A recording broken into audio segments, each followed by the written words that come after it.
प्रिय विद्यार्थियों, आप सब कैसे हैं? भगवान से प्रार्थना करते हैं कि आप सब खुश और स्वस्थ रहें, अपने सेहत पर ध्यान दें, अपने बड़ों और माँ बाप का कहा मानें, भविष्य के बारे में सोचें। बच्चों, हम लोग सवैये के बारे में पढ़ रहे हैं। 4 सवैये हैं, जिसमें पहले सवैये का भावार्थ बताया जा चुका है। आज दूसरे सवैये के बारे में पढ़ते हैं और सीखते हैं, समझाने का प्रयत्न करते हैं। आप कोशिश करके वीडियो ध्यान से सुनने का।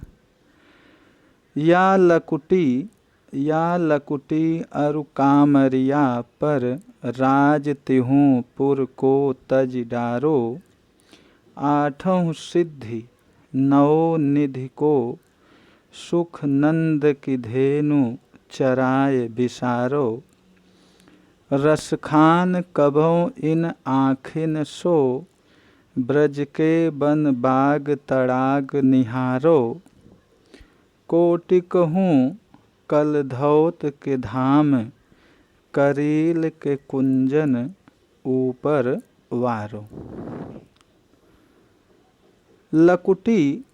लकुटी मीन्स होता है लाठी। कामरिया मीन्स होता है कंबल। तिहुपुर तीनों लोक यानी आकाश, पाताल और मृत्यु लोक। जैसे हम लोग मृत्यु लोक पे रहते हैं, भूलोक पे रहते हैं, धरती लोक पे रहते हैं, तो 3 लोक हैं।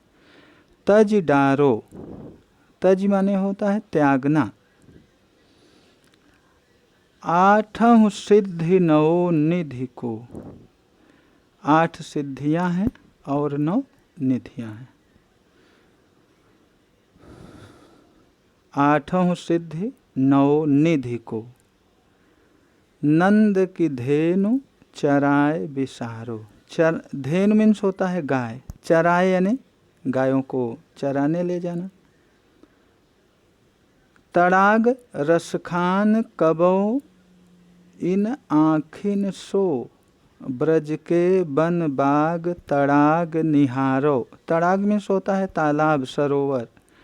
निहारो मीन्स होता है देखना।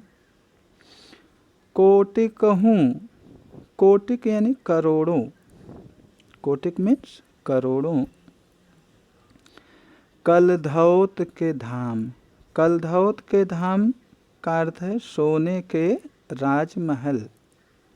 कलधौत के धाम का अर्थ है सोने के राजमहल। करील के कुंजन ऊपर वारो।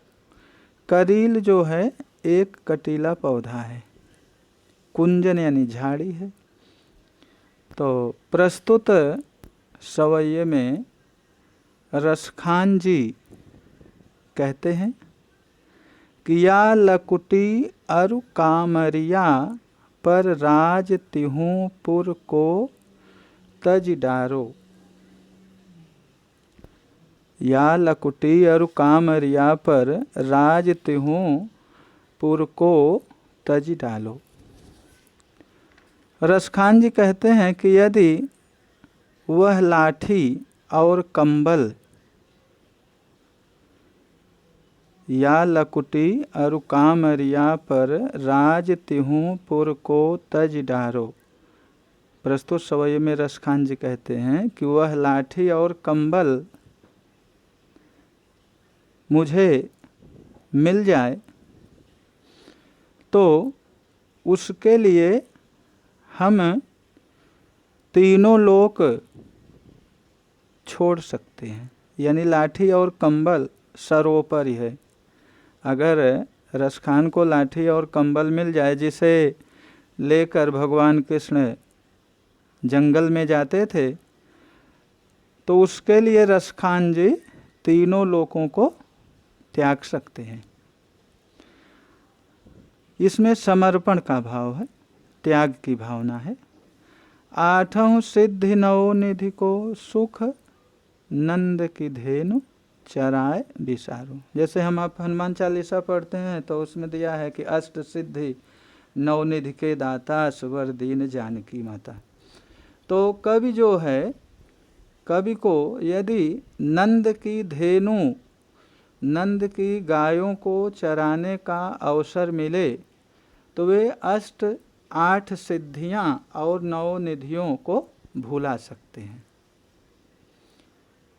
रसखान कबों इन आँखिन सो ब्रज के बन बाग तड़ाग निहारो।